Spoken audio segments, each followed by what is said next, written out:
Ecclesiastes 3:11. God makes everything happen at the right time. Ang Panginoon ang nagtatakda ng lahat ng bagay na nagaganap sa silong ng langit, at tama lagi ang timing ng Panginoon. Ang dapat nating itinatanong bilang mga nilalang niya, pag may nagaganap, pag may dumadaan na panahon, for what time is it? Para saan ang panahon na ito? Aming Diyos, salamat po dahil kami binibigyan niyo ng oras sa mabuhay, sapat para malasap namin ang iyong mga pagpapala, kami mamunga at maturuan at makatulong sa kapwa. Sa sandaling ito, Panginoon, kami po ibigyan niyo ng mensaheng makapagpapaganda lalo ng pananaw namin sa buhay, makakapagpatibay ng aming pananalig at makakapagpayapa sa aming kalooban. Kayo ang mangusap, turuan niyo po kami, maging dapatin niyo kaming tumanggap ng inyong pagpapala, gayong di kami tunay na karapat-dapat. By the grace of your love, O God, through your Son Jesus, we pray that you bless your people, lift up your name, and increase our understanding of life. In the name of Jesus, your Son, our Lord and Savior, we pray. Ecclesiastes 3:1-11, ang lahat sa mundong ito ay may kanya-kanyang panahon. May kanya-kanyang oras. Ang panahon ng pagsilang at ng pagkamatay, ng pagtanim at ng pagbunot ng tanim, ng pagpatay at ng pagpapagaling, ng paggiba at ng pagtatayo. Ang panahon ng pagluha at ng pagtawa, ng pagluluksa at ng pagdiriwang, ng pagkakalat ng mga bato at ang pagtitipon sa mga ito, ng pagyayakap at paglalayo. Panahon ng paghahanap at ng pagkakawala na iyon, ng pag-iingat sa isang bagay at ng pagtatapon, ng pagpunit at ng pagtahi, ng pagtahimik at ng pagsasalita. Ang panahon ng pagmamahal at panahon ng pagkapuot, ng digmaan at ng kapayapaan. Alam ko na, ang itinakda ng Diyos sa tao. Iniangkop niya ang lahat ng bagay sa tamang kapanahunan. At mapagpanain tayo ng Panginoon sa pagkabasa ng napakatalinong obserbasyon at katuroan ni Haring Solomon. Ecclesiastes 3:1-11, everything on earth has its own time and its own season. Creation has its own time and timing, set by the Creator, no less. All creation obeys this time, this timing, this clock, so-called, of the Almighty. Tahimik ang puso na sumasang-ayon, nakikiayon, dumadaloy sa takbo ng panahon. At maligalig ang buhay ng taong sumasalungat, lumalaban at tumatakas sa daloy ng panahon. Ecclesiastes 3:2-11, there is a time for birth and death, planting and reaping, for killing and healing, destroying and building. Malinaw na malinaw yung mga extremes. May panahon na mamamatay, ang mabubuhay, mamamatay, papanganak, babawian ang buhay, pagtatanim at pag-ani at pagkaani mo, namamatay na yung mother plant, sa pagkitil at pagbibigay ng buhay, sa pagbuo at sa pagsira. For crying and laughing, weeping and dancing, for throwing stones and gathering stones, embracing and parting. And this makes up the cycles of life. Paikot-ikot, painog-inog lang ang buhay sa mga paikot-ikot at paulit-ulit na cycles na ito. There is a time for finding and losing, keeping and giving, for tearing and sowing, listening and speaking. There's also time for love and hate, for war and peace. Yan ang mga nangyayari sa buhay ng isang tao mula siya isilang hanggang siya bawian ng buhay. Nagpapagulong-gulong ang buhay sa ganitong mga kaganapan. God makes everything happen at the right time. Yet none of us can ever fully understand all He has done. And He puts questions in our minds about the past and the future. Isang napakatalinong obserbasyon sa buhay na tanging si Solomon na binigyan ng Diyos ng kagilagi-lala sa karunungan ang nagpadugtong-dugtong sa mga mukhang putak-putaki at putol-putol na bahagi ng buhay. At nakakita si Solomon ng isang pattern when he connected the dots. There is time for extreme situations in life and for other points in between those extremes. May extreme right, may extreme left, at merong gitna, at merong nasa pagitan. Merong extreme height, may extreme depth, at may mga nasa pagitan. May extreme na kasiyahan at kalungkutan, sukdulang puot at sukdulang pag-ibig, sukdulang mga pagitan ng buhay. So anong dapat nating tandaan kung hindi pa natin natatandaan that extremes can and will happen? with extreme emotional impacts. Hindi tayo dapat magulat kung may namamatay kasi hindi naman tayo nagulat nung nabuhay siya. Hindi tayo dapat magulat na may nawawala kasi meron din naman tayong natatagpuan. Hindi tayo dapat na sobrang malungkot na may nagwawakas kasi nagkaroon naman yun ng simula. At kung hindi magwawakas ang isang bagay, hindi magkakaroon ng panibagong simula, yung papalit, yung hahalili doon. Hindi tayo dapat sobrang magluksa kapag may mga nagaganap na pagkalugi. Kasi meron din mga katumbasyon na ganansya sa buhay. May dumarating, may umalis. Merong matingkad at merong maputla. May pagkain masarap at hindi. May araw na malungkot at may araw na masaya. Extremes will happen. So be ready for life's extremes and for all the points in between. A godly person who believes in the Almighty, who has trust in God, will accept, enjoy, and benefit from what is at hand. Kung ano ang nasa mesa, sinasabi ng maraming matatanda na nagtuturo sa mga bata, yan ang pagkain. Huwag mong hanapin yung wala sa mesa. Ito ang nasa mesa, yan ang kainin mo. Kung ano ang meron tayong pera, yan ang budget. Kung anong nagaganap, yan ang gawin mo. Kung anong trabaho na paghati-hatian, yun ang paghati-hatian. Accept, enjoy, and benefit from what is available, what the time allows to happen. Sense, feel, and know time. What time is at hand, what the time at hand is about, and what it is for. Dapat tayo makiramdam, magmadhag, manuri, kung para saan ang araw na ito, ang oras na ito, ang minutong ito. Kasi merong araw na itinakda pang kalungkutan. Malungkot eh, di malungkot ka. Kasi yung assignment ng araw na yun, kalungkutan. May araw ng pagkasiyahan. Oo, kitang-kita mo sa lahat ng senyales sa paligid na pagsasaya ang araw na ito, magsaya ka. May mga araw na pagtitipid, hindi magtipid ka. May araw ng maglustay ka. Kasi ipapakilala sa'yo ng mga nangyayari sa paligid kung para saan ang oras na yon. May oras ng pag-aaral. Alam mo, estudyante ka nasa loob ng classroom, oras yun ng pag-aaral, hindi oras ng pagbubulakbol, hindi oras yun ng pag-text, hindi oras ng pagtulog, kasi oras yun ng pag-aaral. Pag oras yun ng pagtulog, dapat natulog ka na. Kasi pag hindi ka natulog sa oras ng pagtulog, hindi ka magising-gising sa oras ng paggising. Pag sinimula kang malilito, may malito na bunga yun. Pag oras ng pag-iwas sa mga manliligaw, umiwas ka dahil hindi ka pa handa, bata ka pa. Pero pag nagpaligo ka agad at sumarurot ka na at sumama ka agad, hindi pa oras ang pagdurusa mo, nagdurusa ka na. Hindi pa oras na maging ina ka na tuloy. Hindi pa oras na nagbabudget ka ng mga gatas-gatas at dapat susuklay-suklay ka sa salon-salon. Eh, ang iniisip mo mga gatas at mga kung ano-anong diaper. Kasi hindi pa oras, naging ina ka na. Hindi pa oras, naging ama ka na. May oras ang lahat. At dapat inaalam natin, para saan ba oras na ito? May oras para magpalusog ka ng katawan. May oras para magpahinga. Pero pag hindi oras ng pahinga, nagpapahinga ka, bulak-bulak tawag doon. May oras ng bayad yun. Kasi lahat may nakatakda. So ang dapat mo lagi tinatanong, for what time is it? Hindi lang what time is it, but for what time is it? Aba, it is for work. The time now is for work, so you work. The time now is for vacation, so magbakasyon ka. The time now is for faithfulness to your partner, so be faithful. And time ang lahat. At lahat ng kabuluhan sa buhay. Lahat ng needless pain. Dahil wala ka sa timing, wala ka sa rhythm, wala ka sa panahon. Natural flow, ordained order, means God's will. God's will is revealed, ushered in, and taken away by time. Tayo na nagsasabi ko, kalooban na ng Diyos na matutulog ka na. Kaya inaanto ka na eh. Kalooban na ng Diyos na babangon ka na. Kaya sumisikat na ang araw.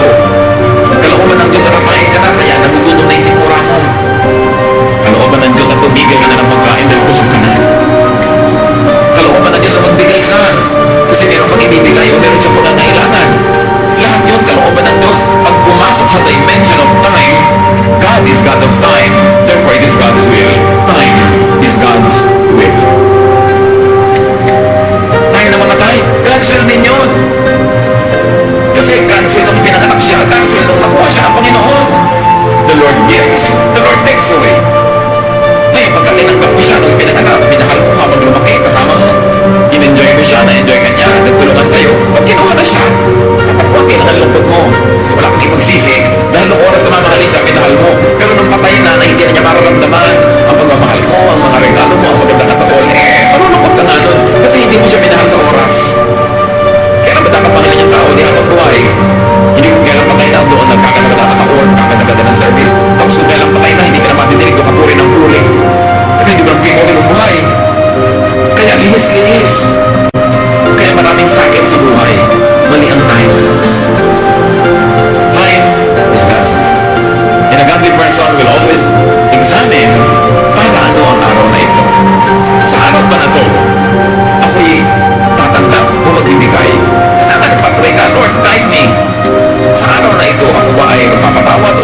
todo konti yun. So pag sila nangaalagaan, kinakama din yung anak na alagaan sila kasi wala sa panahon. By the way, do not overread and do not misread signs, especially signs of the end. Yung panahon, marami mga religyoso wala nang inisip with the end times. Do not be obsessed with the end. Sabi sa Matthew 24:36, no one knows the day or the hour. The angels in heaven don't know, and the Son himself doesn't know. Only the Father knows. So kung gusto ng Ama na lagi nating isipin yun, di dapat sinabi niya kung kailan. So hindi yun ang iniisip yung end times. Ang iniisip mo, how do I treat the time now? The time today? The time this minute? What will I do with it? Paano ako mamumuhay ng anumang mangyari, kailan man mag-end times ay okay lang. Kasi wala akong sukat pagsisihan, wala akong lugi, at wala akong sinuspend na goodness or pleasure or happiness or joy because I did everything in its time. So kung ikay spiritual, huwag ka mag-isip ng isip lagi ng end times, just live your life normally, live well. 1 Thessalonians 5, you surely know that the Lord's return will be as a thief coming in the night. So yung hindi mo namamalayan, yan ang gusto ng Diyos, so bantay ka ng bantay. Pagbantayan mo na lang tama ang ginagawa mo sa tamang oras para yung rhythm ng buhay maximize yung benefits. So susuriin mo kapatid, para ano bang araw na ito? Birthday ng nanay ko, para sa kanya ang araw na to. Di ba? Anniversary namin mag-asawa, so para sa amin ang araw na ito. May exam ang anak ko, para sa kanyang oras na mag-review, hindi ko na muna pagtatrabahuhin, hindi ko na paghuhugasan ng kotse kasi may exam bukas, para sa kanyang oras na ito na mag-review. Nalulungkot yung anak ko, so para sa kanyang aking atensyon. I will drop what I'm doing, maybe take him or her to they have a meal outside the house or to talk. Kasi nalulungkot siya. Hindi yung lungkot na lungkot na hindi mo pinapansin. Yung biglang nagpakamatay pala, iiyak-iyak ka ngayon, saka kayo pansin ang pansin, kailan mamatay na. Pag ginagawa mo ang tama sa tamang oras, nawawala o sobrang nababawasan ang dapat ipagsisi sa buhay. Habang maliit yung bata, dapat kapiling ka kasama ka kasi paglaki na, wala nang chance, mag-aasawa na yan, magiging busy na mag-alaga ng sarili niyang anak. Kaya dapat yung mga dahil sa pangangailangan, nalalayo sa pamilya sa hanap buhay, huwag sana masyado matagal. Yan ang prayer ko. Naintindihan natin that people have to survive and they have to have jobs away from their loved ones, pero sayang ang panahon na lumilipas na hindi na maibabalik. Kaya ang gusto ko ang ating bayan ay umasenso, mahalin natin ating mga produkto para magkaroon ng trabaho dito sa ating bayan at hindi nag-aalisan ang mga mahal natin sa buhay. Kasi yung panahon na wala sila, hindi na maibabalik. Napaka-importante. So itatanong mo, para saan ang araw na ito? Pagka meron kang mahal sa buhay na parang ang init-init ng ulo, nakakainis, irritable, ang liit-liit na bagay, galit na galit, para saan ang oras na yun sa'yo? Para sa pagpapasensya. Hindi para sa pagpatol. Mga mag-asawa, meron kung isa nagpapahiwatig na kailangan niya ng oras mo, atensyon mo, ng suyo mo. Para sa kanya ang oras na yun. Hindi ka para magtamad-tamaran, magbingi-bingihan. Kailangan ka doon. Para saan ang oras na ito? Para ba ito sa pamumuhunan? Bumubukas ba ang mga pinto na magkakaroon ako ng hanap buhay, ng negosyo na pwede ako mamuhunan? Para sa investment ba ang panahon? Para ba sa pagtatanim? O para naman sa pag-ani? Ang tagal-tagal na natin ipon ng ipon, trabaho na trabaho, hindi tayo nag-enjoy. So para saan itong weekend na ito? Para naman sa bakasyon. Para tayo sumaya, para tayo magkaroon ng kasiyahan sa buhay. Pag malinaw kung ano ang panahon, sumakay. Huwag sumalungat sa panahon. O may kasalan sa pamilya nyo. Huwag ka namang kontrabida kahit hindi mo masyadong nagustuhan yung magiging hipag mo o magiging manugang mo. Kasalan na wala nang atrasan. So sakay ka na lang. Kung sabi, kinakasal ako yung nanay nung bride na kasi makot buong seremonya. Gusto ko sabihin, mother, kung ayaw mo ng kasalang ito, lumabas ka. Aatin-atin ka dito, kapal-kapal lang makeup mo, tapos nakasimangot ka. Ito na to, wala nang atrasan, sumakay ka na lang para mag-enjoy ang lahat. Hindi nga sa video, nakasimangot ka, yung minanugang mo, di sumama ang loob, buong buhay, ang iniisip niya, maghihiganti siya sa'yo. Kasi, ando na Pag nandun na, tanggapin na, sumakay ka na lang para masaya. Kasi malinaw para sa ng panahon, kasalan, di para sa kasiyahan.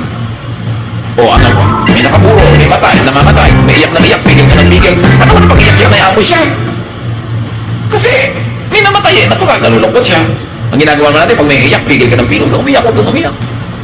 Panahon nyo ng pagluha, titigil din yung pagka napagod. At alam nyo ba na ang pagluha ay blessing? According to science and some many researches, The lacrimal glands, the glands that create the tears, actually expel a lot of toxins from the body through the tears. Kaya ang pag-iyak, nakaka-detox. Umaalis ang mga laso sa katawan mo, dumadaan sa luha. Kaya yung mga mahilig umiyak dyan, sigurado pag iyak nyo, tulog na tulog kayo, di ba? Ang sarap itulog yung nakatulugan mo ng panggalgal. Kasi nare-relax ka eh. So may blessing din ang pag-iyak. Kung napapaiyak ka, umiyak ka. Huwag yung pinipigil mo, tapos kung kailan naman hindi nakakatawa, o katawa ng tawa. Yung mga maling timing, makiramdam sa panahon, maging mulat, makibagay, makiayon, makisama, makiisa sa panahon. Kung nalulungkot kayo, iparamdam nyo. Merong aalis sa papaiyak at di umiyak ka. Hindi kung kailan wala na, tsaka kaiiyak. Ano kailangan ilihim ang nadarama mo? Hindi naman nakakahiya na nalulungkot ka kasi mahal mo yung aalis. Panahon nyo na pag-iyak, di iiyak mo. Pero pag panahon naman ng kasiyahan, kasiyahan. Move on time. Ano ba yung on time? Yung as planned, as intended, tugma sa takdang oras. On time. Kaya pag sinabi na may kasalan, alas 4, dapat nandun ka 3:45. Hindi yung ninang na ninang ka, darating ka 5. Gutom na ang lahat, ikaw na lang ang wala pa. Nabinbin na lahat, umatras ang schedule ng lahat dahil wala ka pa. Dapat you are on time. Hindi yung late na late ka darating, aga-aga mo maalis. Ba't ka ba umating? Ilagay mo yung sarili mo sa ganoon sitwasyon. Bakit ka? Mga tao lang nagmamadaling umalis para mag-ubusan ang pinto. Lasapin ang lahat. Enjoy it. Kahit sa mga worship natin, yung season pa lang, nagkukumaran tayo iba sa pag-alis.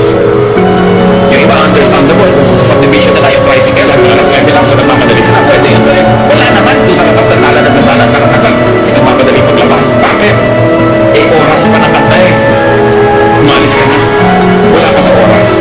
So you move on time, according to plan, and you move in time. Yung in time naman, hindi sinasadya, pero gano'n ang inabutan mo, so sumakay ka na lang. Let's say you arrive in time for the meal, o di kain na na. Hindi on time yun kasi na-tsempohan mo, yun ang ibig sabihin nun. So kung hindi na-tsempohan mo, sumakay ka na lang. Makisayaw sa tugtog. Pagpasok mo sa isang meeting, huwag kang mahinayakan, pakiramdam ka muna kasi baka nag-aaway-aaway sila. Kasi biglang may sasabihin kang walang-wala sa lugar, o kaya very solemn yung usapan, papasok ka na, ingay-ingay mo. Whenever you enter a room, be quiet, pakiramdam ka muna bago ka kumipon. Para nakabagay ka doon sa nangyayari. At yung on time na yan, nag-aaral ka, mag-aaral ka, may exam, ipasa mo, hindi yung lampas na bago mo makita yung opportunity. Sabi nga nila, strike the iron while it's hot. Alam niyo yung bakal na pinupukpok ng mga panday na nagpapaga sa init. Pag lang yan mainit, doon mo lang yan pwedeng bigyan ng hugis, pagpukin, iliko, ituwin, pilipitin. Pero pag lumamig na yan, hindi mo na magagalaw. Ganun din ang mga pagkakataon sa buhay. Meron ka, ikaw lahat na yung gawin mo to. Yung, ito ang magandang negosyo ngayon, hindi yung kulelat ka na at saka makasasali. Kailangan kung kailan pinakamaganda yung timing, doon ka papasok. Ngayon, kung hindi malinaw ang panahon, hindi mo malaman para sa abang oras na ito, then lumikha ka ng panahon. Wala namang talagang malinaw na indicator mo para sa ng oras na ito, di gawin mo yung gusto mo pasayahin mo para maging masaya yung panahon. Gawin mo panahon na magkakaroon, panahon na magkatrabaho, panahon na magpapahinga, ano man yun, free ka, nabigyan nyo ng hugis kung walang malinaw na hugis. At syempre, pagandahin mo yung sa mag-event. Create an event. Create the meaning of time. Make the iron hot by striking. Dalawang klase ang tao. You strike the iron when it's hot, but you have to wait that it becomes hot on its own. Or it is not hot, pinukpok, iinit din yan. You make it hot by striking. Proactive ka. Yung iba, they react to the situation. And then some people create the situation. So pwede mong gawin yun. Ikaw ang mag-create ng dynamics. Ikaw ang mag-create ng ito bang grupo, nakatable mo, magiging masaya o hindi. Mag-uusap-usap pa kayo o hindi kayo magkikibuan. You have the power to create the situation. So use your opportunity to create time and the content of that time. Minsan diba, napapalagay ka sa handaan, kasalan, isang beses wala kang kikibuan. Hindi kami para magkaroon ng kibuan. Pero noon, kibuan ang sumali ka, biglang nawala ng usapan. Kasi ang topic mo controversial, o nakakainis o nakakagalit. You can create a situation. And remember, it is equivalent to time. Because yung time dapat ng sadness, nagawa mong time for happiness. Yung time ng katamaran, naging time for naging time ng expressiveness. Pero meron kang participation doon, kapatid. Lahat tayo nalikha sa wangis ng Diyos. Meron tayong power to create. Because God is creator and God is in us. We have the power to change the situation. Ang kasama mong lalaki, ang anak mong lalaki, ayaw mag-usap, malayo sa isa't isa, ikaw itong ina, ikaw itong asawang babae. You can use your time to bridge the gap between those two persons. Anong pwede mong gawin para sila ilapit sa isa't isa, pagkasunduin? Yung iba, ginagamit pa nila sa time nila para pag-awayin yung hindi magkaaway, ilayo yung dapat sana yung magkalapit. Negative use of time. There is accounting for time. Mananagot tayo sa bawat sandali, sa bawat saglit. Kaya sabi sa Bible, teach us to number our days. Teach us to make our days count. Teach us to be accountable for what we do with time. Ngayon, pag hindi malinaw, hindi malikha ang panahon, manahimik. Hindi malinaw sa iyo kung para sa oras na ito, ang araw na ito, ang linggong ito, hindi ka rin makalikha. Kahit sinasubok mo, hindi mo mapalitan, hindi mo maiba, manahimik ka. Mamahinga, maghintay, hanggang luminaw kung para saan ang panahon. Ibig sabihin natin mga kapatid, may problema, malaking problema, pero hindi malinaw sa iyo kung anong solusyon. Sumusubok-subok ka ng solusyon, pero hindi naman nakikita mo na ito nga ang magiging solusyon. Ang dapat mong gawin sa ganung mga oras, manahimik. Huwag gumalaw, maghintay. Pag hindi malinaw kung ano ang dapat gawin, huwag gumawa. Kesa may magawa kang mali, na kailangan mong ituwid o magsisihan. Pag may ginagawa ka pero masakit, sobrang hirap, asiwa, huwag kumilos. Give it up to the Lord for His time to move. Ipasa Diyos. Yun ang mga ipinapasa Diyos, mga kapatid.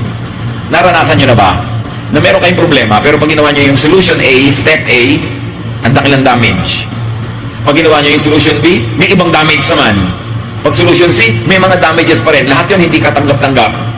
Huwag nyong gawin yung ABC, manahimik kayo.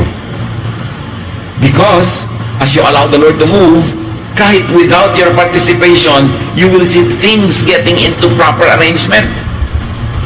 Kasi yung mga planeta, umaayos yan, lumalakad nang hindi ka nakikialam.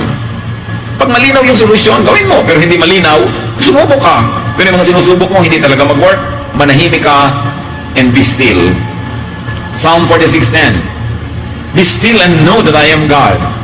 I will be exalted among the nations. I will be exalted in the earth. Ibig sabihin ng Panginoon, manahimik ka, ako ang mananaig.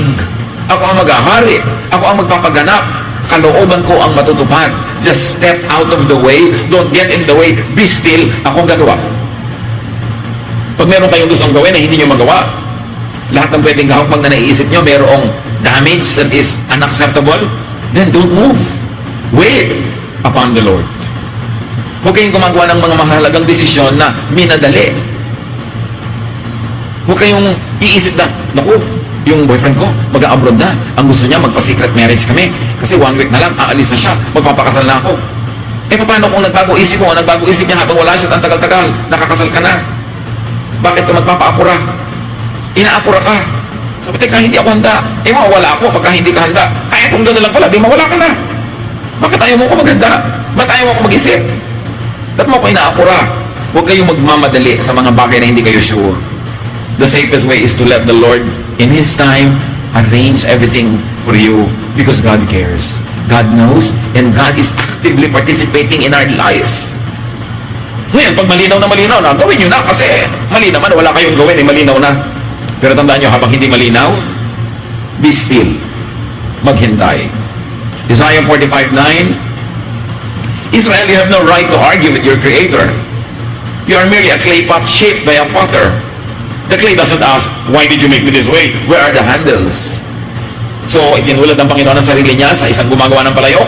At sabi niya, putik ka lang, ako yung gumagawa ng palayok. Huwag kang makialam, bakit mo ko tinatanong? Wala akong tangkay, pag ganito shape ko, ako yung maker, ikaw yung clay.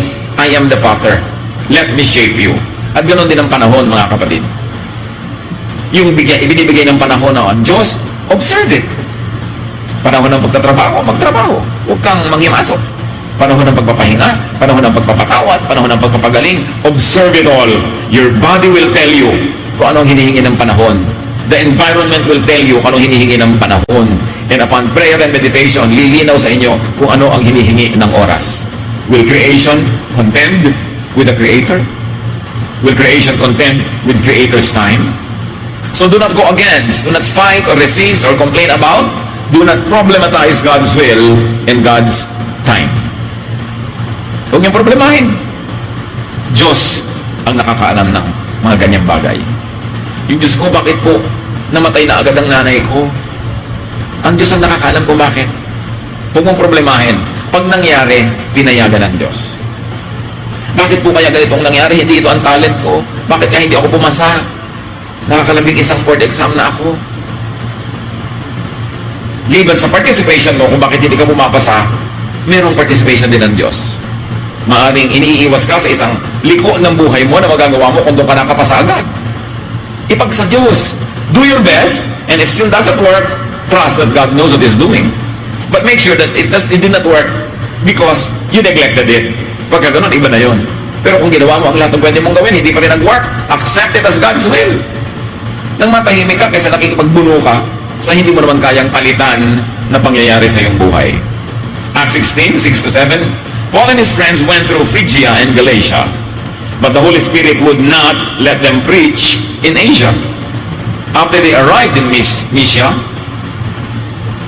they tried to go into Bithynia, but the Spirit of Jesus would not let them. Nakita nyo? Si Pablo at kanyang mga kasamahan gusto mag-mission sa ganung lugar.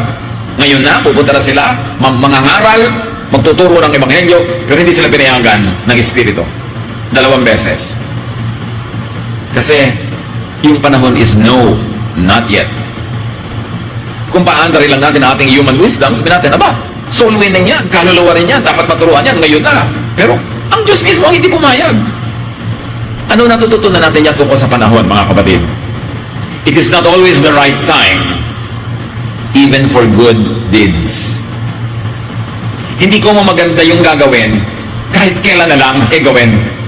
May timing pa rin. Hindi ko may aral kang gustong ituro sa anak mo, kahit kailan na lang gusto mong bungangaan siya dahil mag-aaral ka, gagawin mo. May timing pa rin yun. Hindi ko tama ka at mali sila, ikaw na agad itong magsasalita ng malakas dyan. May timing yun. Hindi ko tama ka o tama ang gagawin mo, kahit kailan na lang pwede. Itinatiming din ang mga bagay. Yun na evangelism na dinelay pa. Hindi natin alam kung bakit. At sa mga bagay na hindi natin maalam, ipa sa Diyos. Pero yung pwedeng alamin, alamin. Pero may mga bagay na talagang ipapa sa Diyos mo. Ibig na, against human logic. Pero lahat naman ginawa mo, hindi pa rin nag-click. Di God's will. Acts 1:4. While he was still with them, he said, sabi ni Jesus ito, don't leave Jerusalem yet. Wait here for the Father to give you the Holy Spirit, just as I told you, He has promised you to do. So yung mga disipulo ng Panginoon na taga Galilee, inabutan sila ng kamatayan ni Jesus nasa Jerusalem. Hindi nila hometown, hindi nila home city. Siyempre, pagkamatay ni Jesus, dapat ang tendency nila, umuwi na uli sa kanilang probinsya. Pero sabi ni Jesus, wag muna kayong aalis. Maghihintay kayo dito hanggang bigyan kayo ng Ama ng go signal. Hindi ko uuwi ka na agad. Meron ding go signal yon. Hindi ko meron kang sa yung practical knowledge dapat na next thing you will do, it doesn't always follow. So ikasanggunin mo sa Diyos at kung kayo madasalin, taimtim manalangin, ituturo sa iyo ng Diyos yung timing niya. Kaya bawat pasya dapat ipinagdarasal. At pag hindi pa malinaw ang sagot, huwag kang umarangkada na basta ka na lang susugod, hintayin mo yung sagot. Wait. Di ba may mga no, may mga wait. Meron naman, ayaw pag lumakad. Luke 9:59-60. Jesus said to another man, follow me. But he replied, Lord, first, let me go and bury my father. Jesus said to him, let the dead bury their own dead, but you go and proclaim the kingdom of God. Kakaiba naman to. Sabi ni Jesus, halika, sumunod ka sa akin, mangangaral tayo, we will win souls. Namatay po yung tatay ko, may lamay pa, ililibing ko po muna, tapos susunod ako sa inyo. Hayaan mo ng iba ang maglibing. Ikaw, sasama ka na sa akin ngayon, kahit di pa na ililibing ang tatay mo. You see? It goes against practical knowledge and wisdom. It goes against tradition. But God wills that he goes even at the time when he hasn't buried his father yet. So kailan natin talaga tayo lalakad, hindi lalakad? Mahalaga ang prayer. Mahalaga ang pananahimik, pakikinig sa Espiritu ng Diyos dahil doon niya ipagkakaloob sa atin yung liwanag kung dapat ba tayong lumakad na o hindi pa. Prayer is very important so that we will not waste time. Prayer is very important so that we will make the most of time and make the most of life. So para sa lalaking ito, hindi pa siya handa, pero sabi ni Jesus, now na. Yung mga disciples, aalis na, not yet. Si Paul, nakagayak na mag-preach, hindi kayo pupunta doon ngayon. So hindi mo talaga alam kung alin ang gagawin mo. We do not know what to do. We do not know how to pray as we ought. But the Spirit intercedes for us with sighs too deep for human words. Nagpapahiwatig sa atin ang Espiritu ng Diyos sa mga bulong, mga guidance na hindi kayang sabihin ang salita ng tao. Kaya spiritual dapat ang decision making natin. Hindi basta human wisdom lang ang ginagamit, but godly wisdom. Psalm 27:14, wait for the Lord, be strong and take heart, and wait for the Lord. May oras ng kamatayan. Pag dumating sa buhay natin yon, mga kapatid, by God's grace, tanggapin ang maluwag sa loob. Kahit naman makipagtunggali ka ito, di ka mananalo. Kamatayan ng mahal sa buhay, di na maiwasan, tanggapin. At para mabawasan ang pait, habang mabuhay, mahalin mo na. Para kung sakaling nabawian ang buhay, konting miss, konting lungkot, pero walang kasamang pagsisisi. Walang kasamang paninisi. Kasi yun ang mas hirap na dalhin sa buhay. So, nandiyan ang anak mo, mag-aasawa at mag-aasawa yan kung yun ang nakatakda para sa kanya. Pag oras na mag-aasawa, maluwag na ibigay mo siya sa kanyang mapapangasawa. Kaya habang di pa nag-aasawa, mahalin mo na, magmahalan kayo dahil darating ang panahon na talagang yan ay magiging busy sa paggawa ng kanyang bagong pamilya. Tamang panahon. Meron naman mga ina na ibigay na yung lalaki into marriage, bine-baby-baby pa, hayaan mo na yung asawa niya ang baby sa kanya, hindi na ikaw, kasi tapos na ang role mo. Yung asawa naman. You know, one of the greatest roles of mothers and fathers is to prepare their children na maibigay sa mapapangasawa in the best possible form. Na kung pwede kang mag-speech, nanay, sa araw ng kasal lang yung anak, sasabihin mo sa manugang mo, manugang, ginawa ko ang lahat para yung anak na ibibigay ko sa inyo yung araw na ito ay may enjoy mo, matutuwa ka, ikagagalak mo, at blessing sa buhay mo. I did everything para sa araw na ito, ma-turn over ko sa iyo ang anak ko na handang-handa na maging mabuting asawa. Hindi yung nag-aasawa na ayaw mo pang ibigay. Nakasama ka pa sa honeymoon. Ayaw mong humiwalay, pati yung lulutuin, dinadalan mo pa. Siyempre, ang tagal mo na nagluluto, mas masarap ka siguro magluto kaysa doon sa asawa. Bigyan mo naman siya ng chance ma-develop. Kasi wala na sa panahon na babyhin mo yung anak mo, may asawa na eh. Kailangan pakawalan mo na. Wala ka sa panahon. Yung mga iba naman mga tao, nag-asawa na, hinahanap sa asawa nila yung nanay nila. Alam mo, nanay ko, masarap magluto. Ay, doon ka sa nanay mo. Yan ang niluto ko, ako asawa mo, kainin mo. Di ba? Ganun talaga, kasi panahon ko na to. May panahon. You observe that. Sa mga choir, mga singers, mag-practice kayo bago kumanta para hindi habang kumakanta doon kayo nangangapa ng letra. Ang pangangapa, before singing, not during. But if you don't do your thing at the right time, you will do the wrong thing at the right time. Laging may bunga, may singil, may balik, may hampas. Ang panahon na hindi ginugol ng tama, magbabalancing act yan. Philippians 4:11, I have learned to be content whatever the circumstances, sabi ni Paul.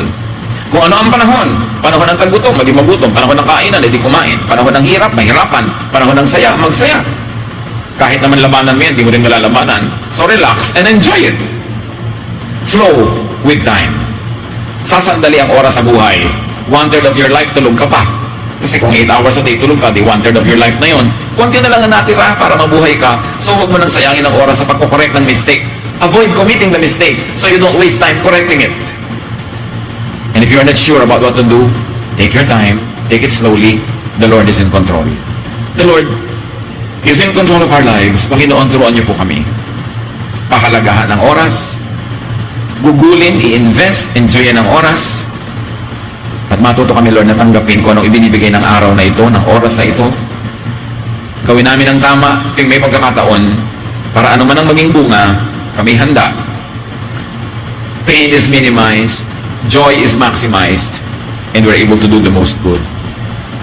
Turuan mo kami huwag sasayangin ng oras. Kung panahon ng seminar, umattend na mabuti. Panahon ng training, magpa-train. Panahon ng performance, mag-perform. Para tama kami sa oras. Pagbulay-bulayin natin mga kapatid kung anong kahulugan nito sa ating buhay na maging tama And you always ask yourself, for what time is it? It is godly to observe time, to be on time and to be in time. Lord, as your people sit still and quiet before you, bigyan nyo kami ng practical wisdom kung paano pa lalong ilalapat sa buhay ang mga katotohanan ito.